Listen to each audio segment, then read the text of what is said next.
Puji Tuhan, haleluya. Malam hari ini kembali kita akan menikmati firman Tuhan. Dan mari sama-sama kita berdoa. Bapa di surga, terima kasih, kami sungguh bersyukur kepadamu atas kasih dan anugerah-Mu yang besar bagi kami malam hari ini. Lagi kami boleh mendengar firman. Berkat-Mu atas sidang jemaat Tuhan, berkat-Mu atas hamba-Mu, berkat-Mu atas setiap yang menikmati mendengar firman. Dalam nama Yesus, haleluya, amin. Puji Tuhan, haleluya.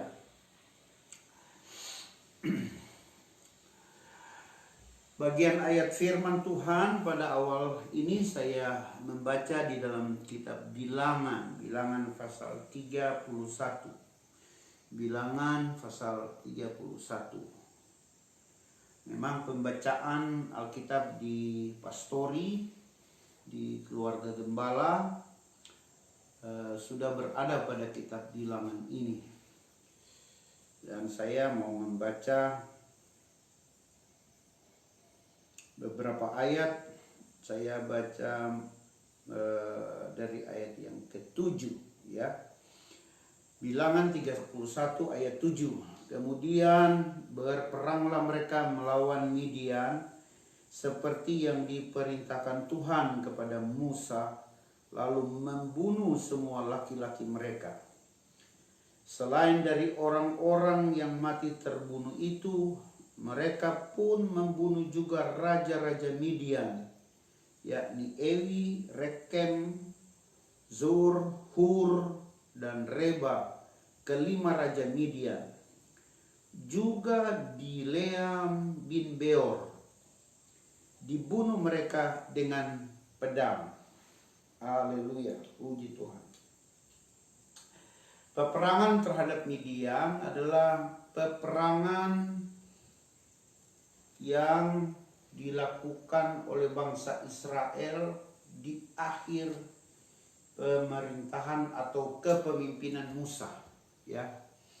Dan pasal ini diberi judul pembalasan kepada orang Midian. Tuhan berfirman kepada Musa, lakukanlah pembalasan orang Israel kepada orang Midian, kemudian engkau akan dikumpulkan kepada kaum leluhurmu. Jadi ini peperangan terakhir yang dilakukan dalam kepemimpinan Musa. Bapak Ibu saudara-saudara yang dikasihi oleh Tuhan, waktu kita membaca nama Bileam, maka Bileam ini adalah satu tokoh dalam Alkitab yang sebenarnya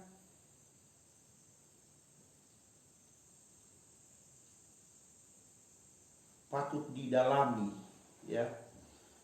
Patutlah kita mendapatkan banyak pelajaran dari orang yang namanya Bileam ini. Bileam disebutkan di dalam perjanjian baru oleh Yohanes di dalam kitab Wahyu, dan juga disebutkan oleh Petrus, juga disebutkan oleh Yudas ya. Kalau di perjanjian lama juga Mika, Nabi Mika pasal 6 ayat yang kelima disebutkan oleh Nehemia ya.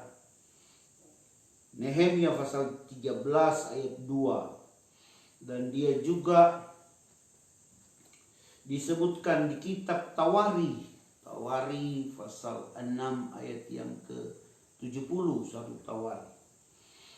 Artinya apa? Artinya Bileam di dalam Alkitab namanya disebutkan di beberapa kitab, di perjanjian baru dan di perjanjian lama. Tentu penting sekali mendapatkan pelajaran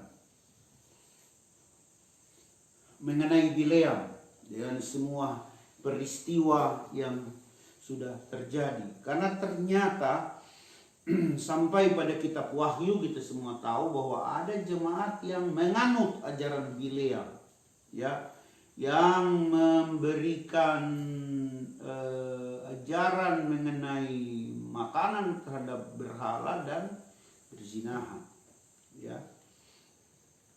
Kalau kita membaca kitab Bilangan mulai dari pasal yang ke 22, waduh saudara-saudara, ini seperti ada sesuatu yang hebat sekali pada Bileam, karena dia diminta untuk mengutuki, ya, Balak meminta Bileam untuk mengutuk Israel, dan dia ditawarkan upah begitu besar. Bileam sempat menyebutkan bahwa dia walaupun diberi emas, perak, diberi setengah dari kekayaan istana dari Balak, dia berjanji bahwa hanya apa yang akan dikatakan Tuhan padanya, itulah yang akan dikatakan.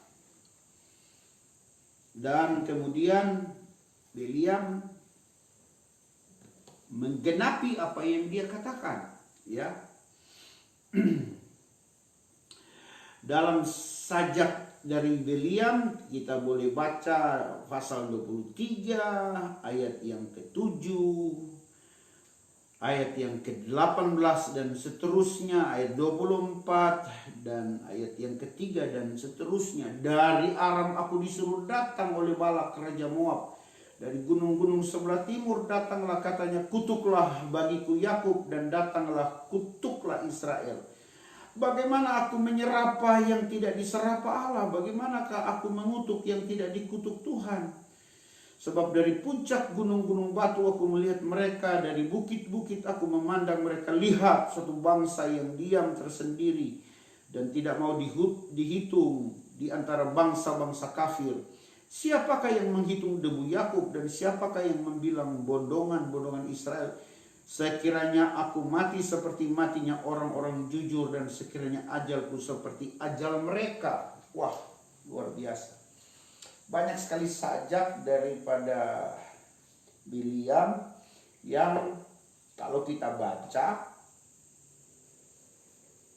dia hanya mau mengatakan apa yang Tuhan katakan. Dan itu juga yang diperingatkan oleh malaikat Tuhan waktu Tuhan membuka mata Bileam untuk melihat ada malaikat di depannya. Keledainya Bileam sudah melihat, tapi Bileam sendiri tidak melihat. Makanya keledai itu menghimpit dia di tembok, dan keledai itu dipukul oleh Bileam. Tapi Tuhan buka mata Bileam dan melihat ada malaikat Tuhan dengan pedang terhunus. Bileam bilang, oke, kalau ini salah saya pulang. Tapi malaikat bilang, kamu boleh terus, tapi hanya apa yang dikatakan Tuhan dan engkau akan katakan. Saudara-saudaraku, sejujurnya Bileam adalah seorang yang sangat misterius. Dari mana dia? Kemudian dia seperti menjadi seorang hamba Tuhan. Kemudian dia menjadi seperti seorang nabi. Ini sesuatu yang sangat sulit sekali dimengerti. Tetapi saudara-saudara yang kasih dalam Tuhan, sejatinya Bileam adalah seorang penenung. Itu kata kita. Saudara-saudara yang dikasih oleh Tuhan, begitu berbahaya sekali, begitu halus, dan dia bisa begitu dapat masuk ke dalam gereja. Ya. Pekerjaan iblis itu, dia begitu licik, dan roh yang jahat ini bisa menyesatkan begitu banyak orang. Kalau kita baca tentang Bileam pada awal-awalnya, dia begitu seperti membawa kebenaran. Dia kelihatan begitu berintegritas. Tapi atas saran Bileam lah bangsa Israel jatuh di dalam hal Peor, di dalam hal Midian, perperangan dengan Midian awal, karena kemudian bangsa Israel berzina dengan perempuan-perempuan Moab. Dan Tuhan ini membalas ini, ya. Dan waktu Tuhan membalas, Bileam pun dibunuh oleh Tuhan. Oleh Tuhan melalui peperangan terakhir dari Musa. Saudaraku yang dikasihi oleh Tuhan, mari kita membaca beberapa ayat dalam Perjanjian Baru. Wahyu 2 ayat 14, tapi aku mempunyai beberapa keberatan terhadap engkau, di antaramu ada beberapa orang yang menganut ajaran Bileam, yang memberi nasihat kepada Balak untuk menyesatkan orang Israel supaya mereka makan persembahan berhala dan berbuat zina. Ya, makan makanan yang sudah dipersembahkan kepada berhala dan berbuat zina. Kok bisa ada di dalam jemaat? Itulah betapa halusnya, ya. Bileam kelihatan seperti seorang hamba Tuhan, tapi jangan lupa dia seorang penenung. Oh, saudara-saudara, biar Tuhan melindungi jemaat Tuhan agar supaya kita terbebas dari orang-orang seperti ini yang tanpa kita sadar ada roh, ada suatu pekerjaan roh yang mau menipu sidang jemaat. Ya, kelihatan begitu berintegritas, tapi dia mau menghancurkan sidang jemaat. Kita berdoa kepada Tuhan agar supaya jemaat Tuhan kita diberi karunia marifat. Kita tidak kehilangan roh menimbang. Kita jemaat tidak kehilangan peran gereja yang sangat strategis. Ujilah setiap roh. Haleluya. Puji Tuhan. Dan kiranya saudara-saudara yang kasih dalam Tuhan, kita menjadi jemaat Tuhan yang dapat berdiri pada kebenaran yang sejati. Yudas pasal 1 ayat 11. Ya, Yudas cuma punya satu pasal. Celakalah mereka karena mereka mengikuti jalan yang ditempuh Kain, dan karena mereka oleh sebab upah menceburkan diri ke dalam kesesatan Bileam, dan mereka binasa karena kedurhakaan seperti Korah. Bileam disebut di sini menerima upah, ya. Tadinya dia tolak, tidak, sejatinya dia suka upahnya, ya. Petrus menyebutkan dalam 2 Petrus 2 ayat 16, tetapi Bileam beroleh peringatan keras untuk kejahatannya, sebab keledai beban yang bisu berbicara dengan suara manusia dan mencegah kebebalan nabi itu. 2 Petrus 2 ayat 15, oleh karena mereka telah meninggalkan jalan yang benar, maka tersesatlah mereka lalu mengikuti jalan Bileam anak Beor, yang suka menerima upah untuk perbuatan-perbuatan yang jahat. Uang, upah sangat berpengaruh di dalam gereja. Oh, saudaraku yang kasih dalam Tuhan, ini peringatan keras bagi kami hamba-hamba Tuhan, agar supaya kami melayani Tuhan bukan karena upah. Kami menggunakan uang perpuluhan dengan baik, dengan jujur, ya. Perpuluhan itu suatu kebenaran yang tidak hanya sekedar diajar bagaimana kita membawa perpuluhan.